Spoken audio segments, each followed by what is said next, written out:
हम भोग बना के मंदिर लाते हैं, आपको पवाते हैं। कभी ऐसा अनुग्रह करो ना कि आप घर आके ही पाओ हमारे। वहीं मां गरम गरम चूल्हे पर रोटी बनाएगी, आप थाली पर बैठना, मैं आपको परोसा करूंगा, मेरे घर पे आके आप प्रसाद पाओगे, बड़ी कृपा होगी। रोज नामदेव जी कहते हैं हमारे घर कब आओगे, हमारे घर कब आओगे। एक दिन ठाकुर जी सामने खड़े खड़े नामदेव जी से बोले, नामदेव तू भी ऐसी बात करता है, मैं तेरे घर आ जाऊंगा। 24 घंटा विठ्ठल भगवान 2-3 घंटे से ज्यादा रात्रि में बंद नहीं होता मंदिर। 10-11 बजे शयन होते हैं ठाकुर जी के, 3 बजे फिर खुल जाते हैं मंदिर। बोले पूरे दिन में खड़ा रहता हूं भक्तों को दर्शन देने के लिए, और एकमात्र ऐसा मंदिर है भारत का जहां पर हर व्यक्ति भीतर जाए और जाके ठाकुर जी को ऐसे गले से लगा सकता है। इतने भक्त आते हैं दर्शन करने के लिए, सबको दर्शन देता हूं मैं। तेरे घर कैसे आऊं भोजन करने बता। रात में 2-3 घंटे बचते हैं, उसमें मैं शयन नहीं करूं मैं, और मैं तेरे घर आऊंगा दर्शन प्रसाद पाने, यहां मंदिर में कौन रहेगा। नामदेव जी बोले बस इच्छा थी कि आप कभी हमारे घर आओ दर्शन देने, प्रसाद पाने। तो नामदेव जी से भगवान बोले, अच्छा नामा सुन, एक काम कर। बोले क्या। एक दिन तू मेरी जगह खड़ा हो जा विठ्ठल बन के, मैं तेरे घर प्रसाद पाऊंगा।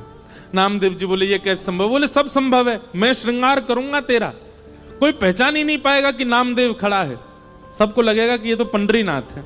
बस 2-3 बातों का ध्यान रखियो। नामदेव जी बोले क्या। बोले पहले मेरी जगह आ। रात्रि में शयन जैसे ठाकुर जी का हुआ, नामदेव जी को ठाकुर जी ने छुपा लिया गर्भगृह में, सब चले गए। ठाकुर जी अपने स्थान से उतर गए, नामदेव जी को खड़ा किया। बोले खड़े हो जाओ, कमर पर हाथ रख लो। ठीक है।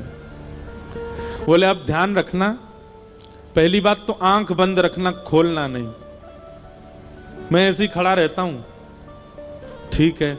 दूसरी बात, सुबह 3 बजे पुजारी जी आएंगे और तुमको नींद आ रही होगी बहुत जोर से, वो घंटे घड़ियाल बजाएंगे जोर जोर से, तो घंटे घड़ियाल सुनकर के तुम्हारी नींद खुलेगी, आंख मत खोल लेना, बंदी रखना।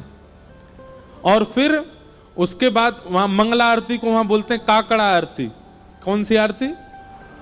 मंगला आरती को बोलते काकड़ा आरती।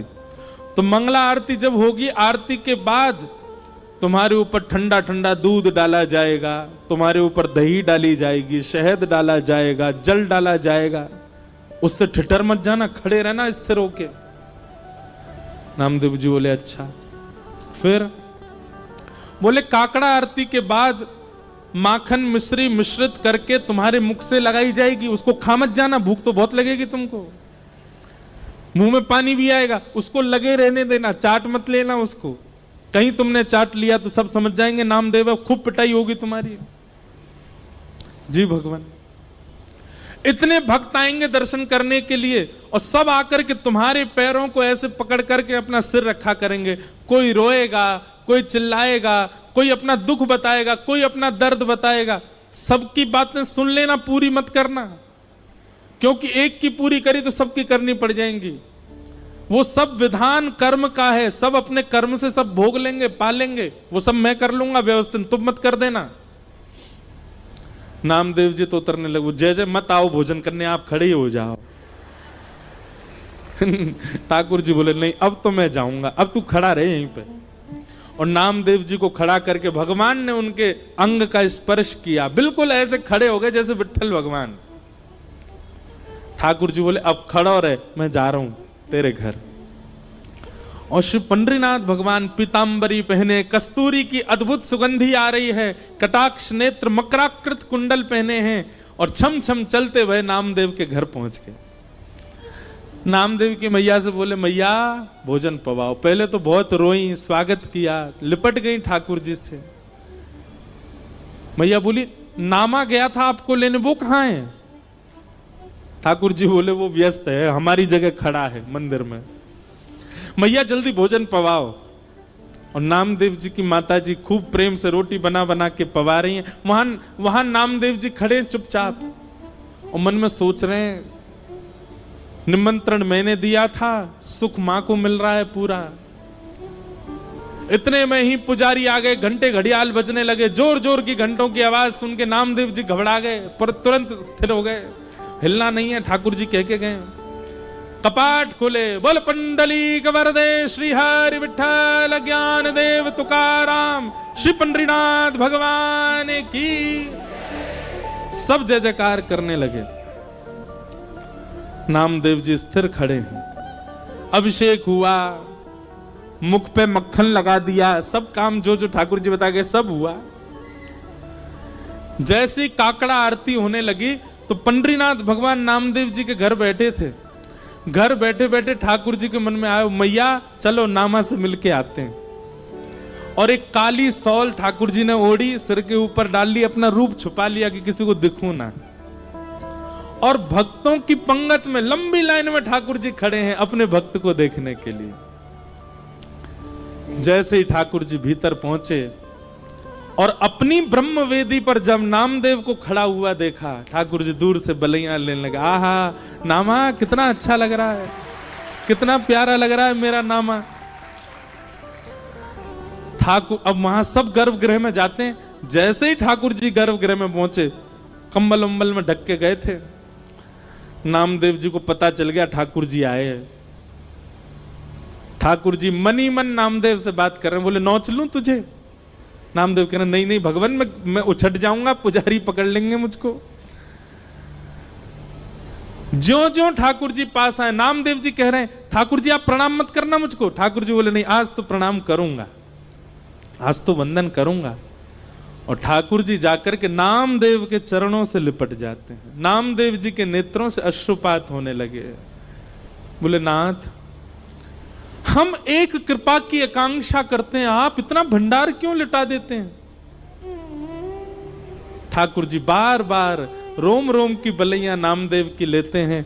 और तब से लेकर आज तक पंढरपुर में नियम है कि साल के 365 दिन में से एक दिन आज भी ऐसा मान्यता है कि वहां श्री पंडरीनाथ भगवान नहीं होते, वहां नामदेव जी ही खड़े होते हैं।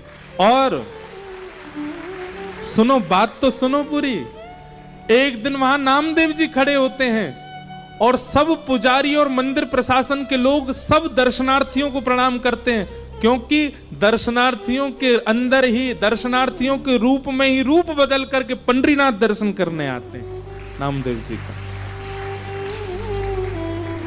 कौन कहता है कि ठाकुर जी कृपालु नहीं है? कौन कहता है ठाकुर जी अनुग्रह नहीं करते? आज भी करते हैं। ऐसे भक्त ठाकुर जी को अति प्रिय हैं, इनको कहते हैं निर्गुण भक्त। आप कहेंगे नामदेव जी ने ऐसी क्या निर्गुणता थी? सुनिए, आज भी आप जाएंगे पंढरपुर में तो पंढरपुर का जो मुख्य द्वार है पंडरीनाथ भगवान का, वहां आप जाकर के देखेंगे तो श्री नामदेव जी महाराज की समाधि पता है कहां है? मंदिर की जो सीढ़ियां हैं चढ़ने वाली, उन सीढ़ियों में नामदेव जी की और पूरे परिवार की समाधि है।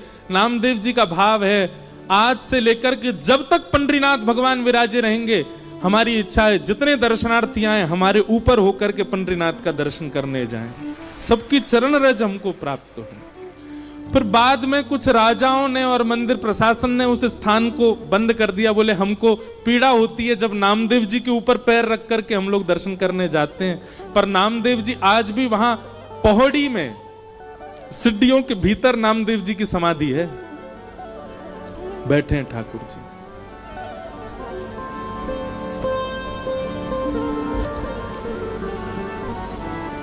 नामदेव जी कीर्तन कर रहे थे और उनके कीर्तन में हजारों वैष्णव नृत्य कर रहे थे। उस कीर्तन की ध्वनि जब पंढरपुर में पंडरीनाथ भगवान को सुनाई दी तो अपनी ब्रह्म वेदी पर खड़े हुए भगवान रुक्मणी जी से कहने लगे, रुक्मणी मैं जाऊं कीर्तन में, मेरा मन नहीं लग रहा, मुझे बहुत अच्छा नामदेव की बहुत याद आ रही है। रुक्मणी जी बोली, आप चले गए तो पूरे पूरे कीर्तन को भंग कर दोगे। भगवान बोले क्यों? बोले आपको देख करके सब कीर्तन में मदमस्त हैं, सब छोड़ देंगे, आपको देखने लग जाएंगे। ठाकुर जी बोले मैं रूप बदल के चला जाऊंगा, मैं पीछे जाके खड़ा हो जाऊंगा, मैं किसी के सामने नहीं जाऊंगा, पर मुझे कीर्तन सुनने जाने दो।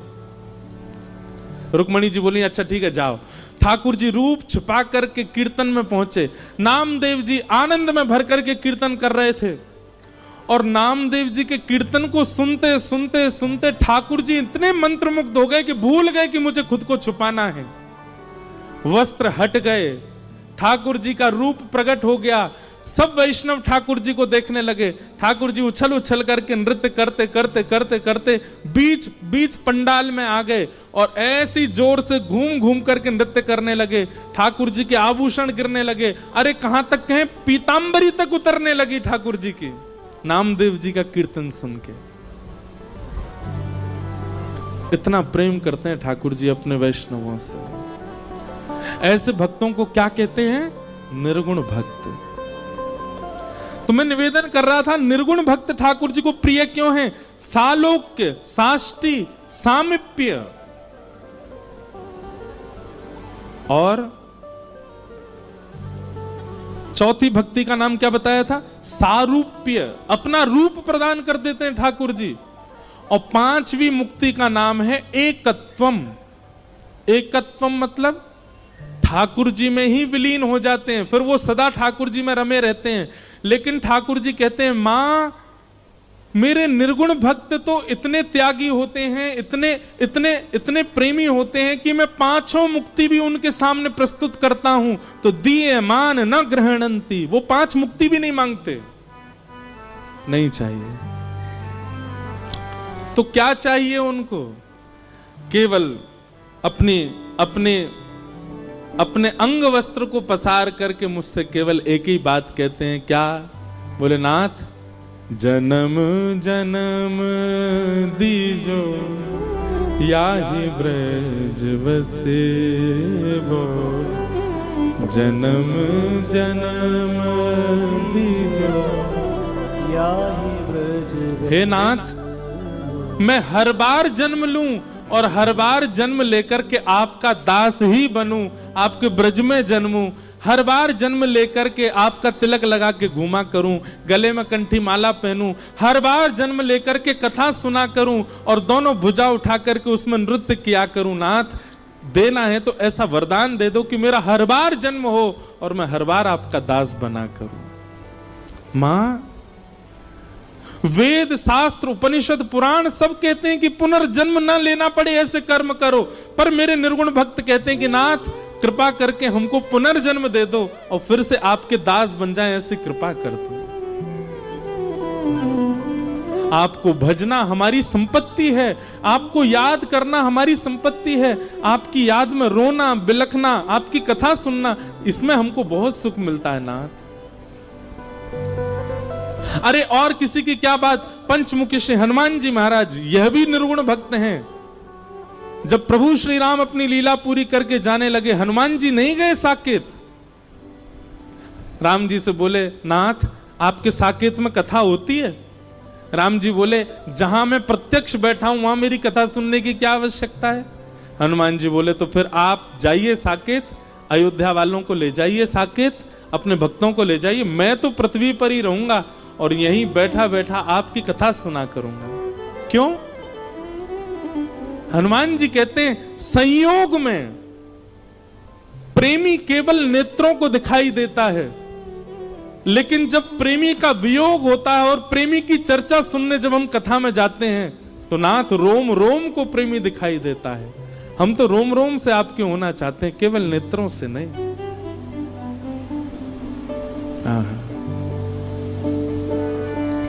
ये जीवन समर्पित चरण में तुम्हारे। निर्गुण भक्त के ये लक्षण है।